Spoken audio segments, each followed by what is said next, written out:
বছর আগে এই মঞ্চে ফ্যাসিবাদী ব্যবস্থার বিলোপ এবং নতুন রাজনৈতিক বন্দোবস্তের স্বপ্নে খুনি হাসিনার পতন ঘটানোর ঘোষণা দেওয়া হয়েছিল।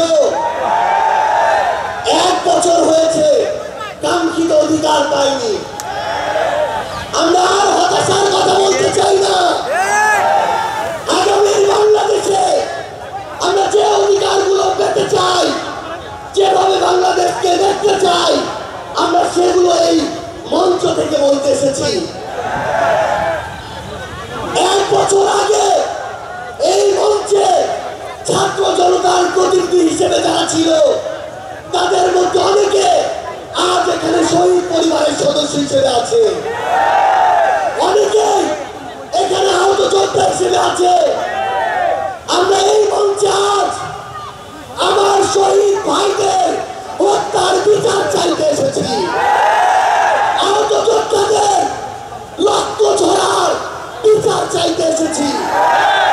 যে আওয়ামী লীগ, যুবলীগ, ছাত্রলীগের সন্ত্রাসীরা আমার সহযোদ্ধাদের রক্ত ঝরিয়েছে, সেই সন্ত্রাসীদের বিচার চাইতে এসেছি। আমরা এই অন্তর্বর্তীকালীন সরকারের কাছে মৌলিক সংস্কারের নিশ্চয়তা চাইতে এসেছি। আমরা আমাদের অসহায় শহীদ পরিবারগুলো, একমাত্র অবলম্বন হারানো শহীদ পরিবারদের পুনর্বাসন চাইতে এসেছি।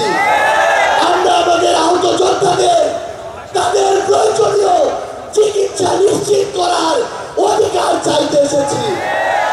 আমরা আজকে এই মঞ্চে স্পষ্ট করে বলতে চাই, ওই 72-এ যে সংবিধান একটা দলের সংবিধান ছিল, যে সংবিধানের ড্রাফট আরেকটা দেশ থেকে পাস হয়ে এসেছে, সেই মুজিববাদী সংবিধান এই বাংলাদেশে আর আমরা থাকতে দিতে পারি না। আমরা আজকের এই মঞ্চে মুজিববাদী সংবিধান ভেঙে চুরে শেষ করে দিয়ে নতুন সংবিধান চাইতে এসেছি। সংগ্রামী সহযোদ্ধারা, আমাদের যে লড়াই, এই লড়াই শুধু 24-এর জন্য লড়াই না। ওই 2009 সালে বিডিআর পরিকল্পিত হত্যাকাণ্ডে যাদের হত্যা করা হয়েছে, তার পিছনে প্রত্যেক কুশলীদের সর্বোচ্চ শাস্তি চাওয়ার জন্য আজকে আমরা এই মঞ্চে এসে হাজির হয়েছি।